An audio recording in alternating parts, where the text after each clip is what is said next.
She should thank me for letting her live here. Those were my mom's exact words, said across the dinner table, right in front of my 13-year-old son, Jaden. And if that wasn't enough, my brother Kevin, chewing on his second helping of roast chicken that I had cooked, chimed in without looking up. Her kid eats because of us. I didn't say a word, not yet. I just looked at Jaden. He nodded slightly and stood up from his chair. He reached into his hoodie pocket, pulled out a white envelope, and walked over to my mom. He placed it on the table in front of her and said, clear as day. The landlord asked me to give you this. Mom already paid the rent. For the whole year, you could have heard a pin drop, but let me back up for a second. Because that dinner didn't come out of nowhere, and neither did that envelope. And you're saying, For the past 8 months, I've been living in my mother's house. Not because I wanted to, because I had no other choice. My name is Amira. I'm a 36-year-old single mom, and last year, everything in my life fell apart at once. I lost my job after taking too much time off to deal with some medical issues. Then the eviction notice came. I had nowhere else to go. My pride kept me from asking for help at first. But when it became about keeping a roof over Jaden's head, I picked up the phone and called my mother. She agreed to let us move in. No lease, no clear timeline, just, you can stay here until you get back on your feet. What I didn't realize is that every meal, every night of sleep, every bite of food would be tallied like debt I could never repay. From day one, I wasn't treated like family. I was a guest, which in my mother's house meant invisible help. I did the laundry. I cooked dinner most nights. I kept the place spotless. But I was always reminded, sometimes in words, sometimes in glances, that I didn't belong. And Kevin made sure to underline that every chance he got. Kevin, my younger brother, 34, unemployed, and living in Mom's basement. He's got a lot of opinions for someone who hasn't worked in years. He'd say things like, hey, maybe pitch in for the water bill sometime, or Jaden's getting a free ride, huh? Even though he's never once bought groceries. Jaden saw all of it. I tried to shield him, but kids are smart, smarter than we think. He'd see me quietly wipe away tears after dinner, or hear the door shut too hard after another comment. But he never said anything. He just hugged me tighter at night. There's something about being a mother that keeps you going even when every bone in your body is telling you to give up. I worked nights cleaning offices downtown. I came home sore, exhausted, and sometimes in tears, but I kept going. For him. And quietly, slowly, I started saving. Not just a few bucks here and there. I made a plan. I found a small 2-bedroom apartment near Jaden's school. I negotiated with the landlord. I prepaid rent. I kept the papers hidden in my purse, waiting for the right moment, because I knew one day my mother would say it out loud, that I was a burden, that I should be grateful to eat at her table. And when that day came, I didn't want to defend myself with words. I wanted to show her who I really was. So that night, when she said it, she should thank me for letting her live here, I didn't flinch. And when Kevin added, her kid eats because of us, I just turned to my son, and Jaden stood. Calm, confident, and with all the quiet strength I've ever tried to teach him, he handed her that envelope and said, the landlord asked me to give you this. Mom already paid the rent. For the whole year, my mother stared at it like it was a bomb. Kevin looked up, mouth full, stunned silent for the first time in his life. And me? I finally exhaled. You don't really notice when your life starts to unravel. It doesn't come crashing down all at once like in the movies. It slips, slowly, like a loose thread on your favorite sweater. And by the time you tug on it, it's too late. It's already come undone. I was doing fine. Not great, not perfect, but fine. I had a decent job as a receptionist at a dental clinic, a small but clean apartment that Jaden and I called home, and a rhythm to our days. Wake up, pack lunches, work, homework, dinner, sleep, repeat. But then I got sick. It started with fatigue, dizzy spells, things I chalked up to stress. Then came the hospital visits, the medical bills, and the unpaid time off. My job didn't wait for me. And within 2 months, I went from Amira the reliable employee to Amira the liability. I lost the job.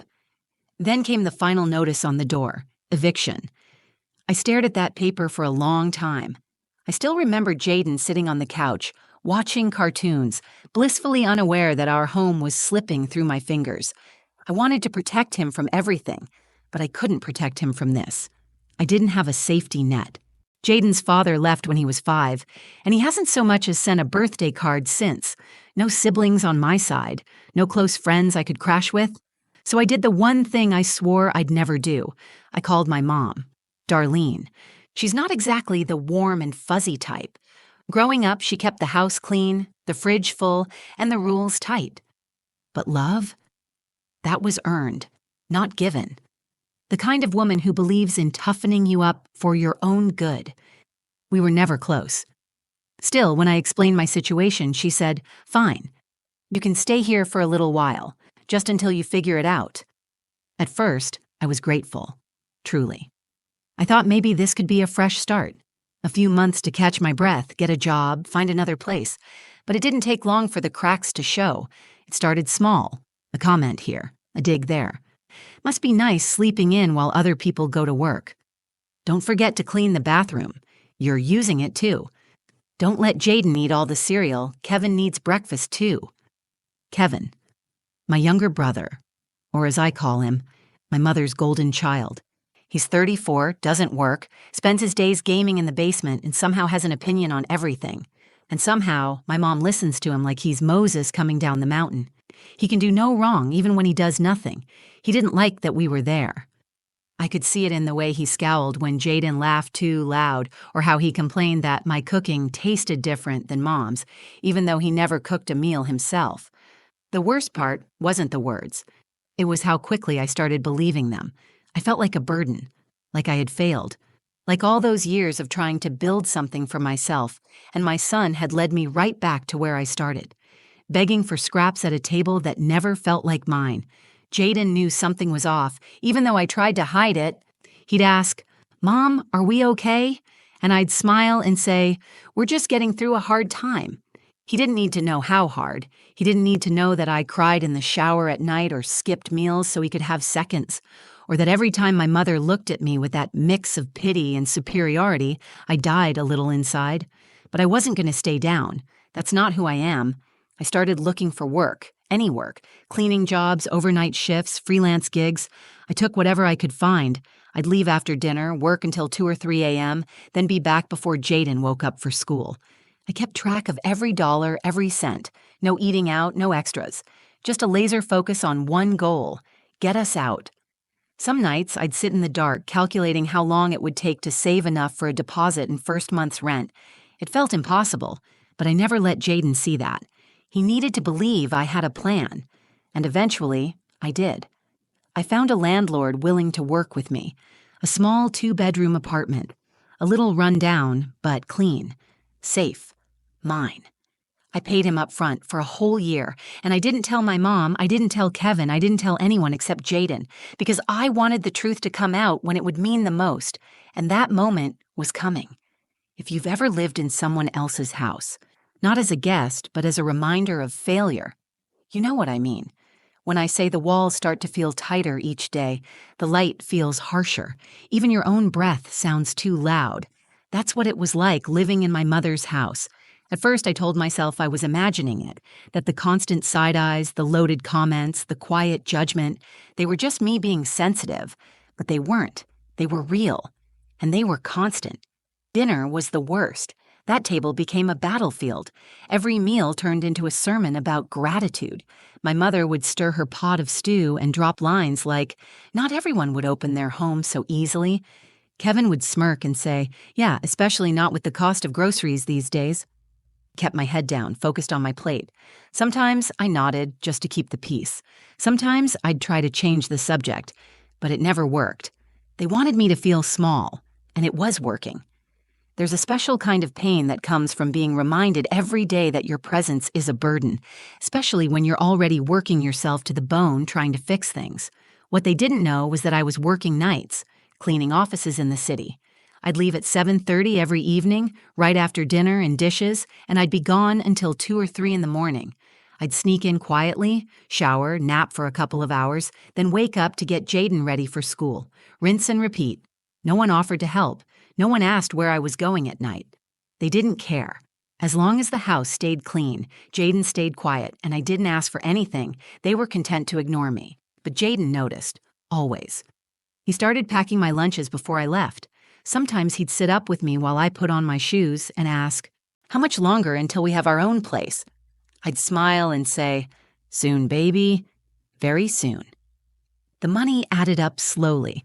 Office pay isn't much, but I took extra shifts, accepted last-minute calls, and never spent a dime on anything unnecessary. I stopped getting my hair done, stopped buying coffee. I lived off peanut butter sandwiches and pride.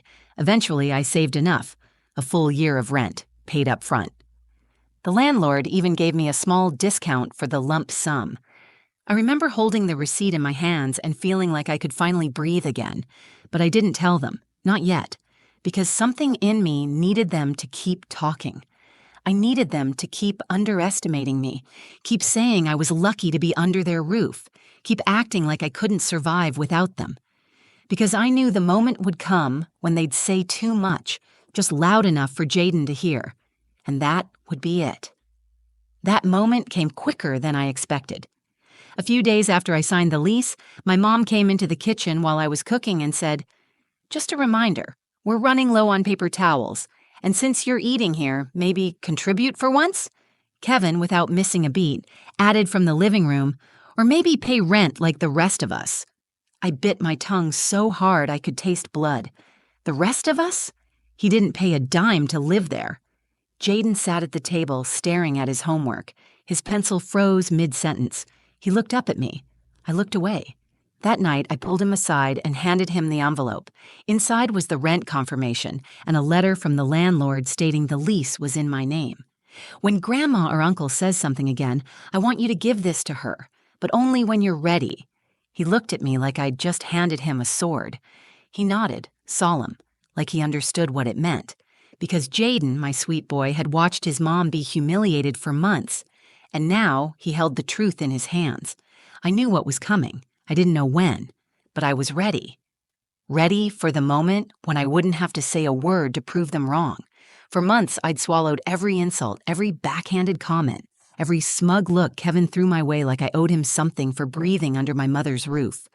I told myself I was doing it for Jaden, that as long as he was safe, as long as we had a roof, even a bitter one, I could take it. But it wasn't just about me anymore. I saw it in Jaden's eyes that night in the kitchen when my mom asked for money for paper towels. He didn't look surprised. He looked used to it. Like this was normal. Like he expected people to treat his mom like she didn't belong. That look stayed with me. Because more than anything, I didn't want him growing up thinking this was how life worked, that love came with conditions, that family only supported you if it made them feel superior. That was the night I realized I wasn't protecting him by staying silent. I was teaching him the wrong lesson. So I made a decision. I was done being small. I didn't need their validation, their approval, or their shelter anymore. I had already paid the rent for an entire year on our new place. My name was on the lease. Jaden would finally have a home that didn't hang shame over his head like a chandelier. But I didn't want to leave quietly, because they had made a spectacle of my struggle. Every meal was a performance where they reminded me of what I supposedly owed them. I wanted to show them that everything they believed about me, every smug assumption, every dismissive comment, was wrong. But I wouldn't do it by yelling. I wanted it to be clean. I wanted it to be clear. I wanted it to come from the one voice in the room they hadn't been able to break, Jaden's. So I sat him down, just the two of us, and handed him a plain, white envelope. Inside was a printed copy of the lease agreement, the receipt of the full year payment, and a handwritten letter from our landlord confirming that the apartment was ours, and ours alone. Jaden looked at it, then looked at me. "Is this real?" he asked. "It's real," I said. "We're moving into our own place next week, but I want you to hold on to this for me." He nodded, clutching the envelope gently like it was made of glass. "What do I do with it?" he asked. I leaned in. "You give it to Grandma the next time she says something about us living here, when she says something that isn't true." He blinked, unsure. "Won't she get mad?" "She might," I said. "But you won't be saying anything mean. You're just telling the truth. And the truth is nothing to be afraid of." He nodded again, this time with more certainty. "I can do that." I could feel a shift between us in that moment. Jaden wasn't just a kid anymore. He had been watching me fight quietly for months, and now he was part of that fight, not with anger or violence, but with courage and clarity. For the next few days, I went about our routine like nothing had changed. And I cooked dinner, did the dishes, kept the peace. My mom kept being passive-aggressive, Kevin kept being smug, and I kept quiet. But inside, I was no longer afraid. I was waiting for the moment I knew would come, because people like them always talk too much. They couldn't help themselves. It was just a matter of time before one of them would say something loud enough, cruel enough, and shameless enough to open the door wide. And when that happened, Jaden would walk through it. He wasn't just going to defend me, he was going to end the lie they had built around us. It happened on a Sunday evening, chicken night. My mom had this habit of making a big dinner every Sunday, like it was some holy ritual. Same meal, same seating arrangement, same routine. It was meant to feel like family, but it never did. Not with all the tension sitting at the table like an extra guest. I had roasted the chicken myself that night. I did most Sundays. My mother claimed her back hurt too much, but she never missed a chance to remind everyone how she was still feeding 2 more mouths. Kevin sat at the table early, fork in hand before the food even hit the plate, like he was doing us a favor by just showing up. Jaden sat quietly beside me, his hoodie zipped all the way up. I knew he had the envelope tucked inside it. I hadn't reminded him. I didn't need to. We were both just waiting. The dinner started off like all the others, tense but quiet.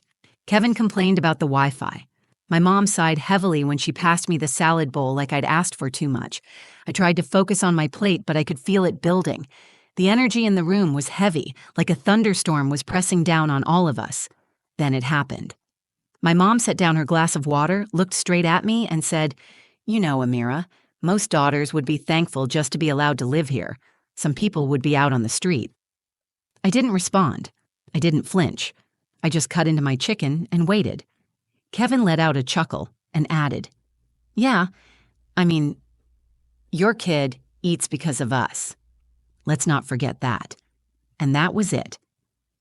Jaden slowly stood up. His chair made a soft scraping sound on the tile that somehow cut through the room like a scream. He reached into his hoodie, pulled out the white envelope, and walked around the table to my mother. He placed it gently on the table in front of her and said in a calm, clear voice that I'll never forget, "The landlord said to give you this." Mom already paid the rent. For the whole year, my mother blinked. Kevin stared like someone had slapped him. Jaden turned and sat back down, folded his hands in his lap, and kept eating like nothing had happened. I didn't say a word. I didn't need to. My mother opened the envelope slowly, like she wasn't sure it was real. Her eyes scanned the documents. First the lease, then the receipt, then the letter from the landlord addressed to me. Her mouth opened slightly, but nothing came out. She looked at me, and I held her gaze, calm, steady, not smug, not angry, just done. Kevin finally found his voice. "Wait, what is this? You paid rent somewhere?" I looked at him and said, "Yes." I did. "For a whole year?" My mother whispered. "Yes," I said. "For a whole year." The silence that followed was the deepest we'd ever had in that house. No one moved. No one breathed. Because for the first time, they couldn't say anything. The facts were right there on the table. All the assumptions they made about me, all the things they whispered about behind my back, all the superiority they flaunted, it was all a lie. And now it had a timestamp, a signature, and a receipt. Jaden looked at me then. Not for approval, but for reassurance. I gave him the smallest nod. He smiled just a little. I've never been more proud of anyone in my life. My mom eventually stood up and took her plate to the kitchen without saying another word. Kevin muttered something under his breath and left the table. Jaden and I finished our dinner in peace. No one raised their voice. No one argued. The truth didn't need volume. That was the moment everything changed. Because I didn't just prove I could take care of myself. I proved I'd never needed their permission to exist. And Jaden? He saw what strength really looked like. Not in yelling, not in fighting, but in standing tall when no one expects you to. We left the next morning. No drama, no shouting, no slamming doors. Just quiet packing and steady hands. Jaden helped fold clothes, stack boxes, and carry bags to the car. He didn't say much. He didn't have to. The night before had said everything that needed to be said. His silence felt powerful, like he finally understood what kind of woman I was and what kind of man he was becoming. My mother didn't come out of her room while we packed. She didn't say goodbye. I half expected her to make some last-minute remark, some passive-aggressive warning or half-hearted offer to help us carry things. But nothing came. Just the distant creak of the hallway floorboards and the sound of the TV humming behind her door. Kevin stayed in the basement, didn't even look up when we walked past with the last suitcase. And honestly, I was fine with that, because for the first time in a long time, I felt free. Not just from that house, but from the weight of their judgment, the need to explain myself, the pressure to shrink so they could feel tall. We drove in silence for the first few miles. Jaden looked out the window, then turned to me. "You okay, Mom?" I smiled. Not the fake one I wore in my mother's kitchen, a real one, tired but proud. "Yeah," I said, "I really am." The apartment wasn't fancy. The walls had scuff marks, the floors creaked, and the front door stuck when you didn't pull hard enough. But it was ours. It smelled like new paint and possibility. We stood in the living room surrounded by boxes, and for the first time in months, I felt like I could breathe. Jaden dropped his bag, walked to the window, and said, "We finally did it." "Yeah, we did," I whispered, blinking back tears. That night, we ate dinner on the floor, just pizza and paper plates, sitting cross-legged among unopened boxes. Jaden leaned back against a stack of towels and said, "This feels like home already." And it did. It felt like peace. It felt like ownership, not of a space, but of my life.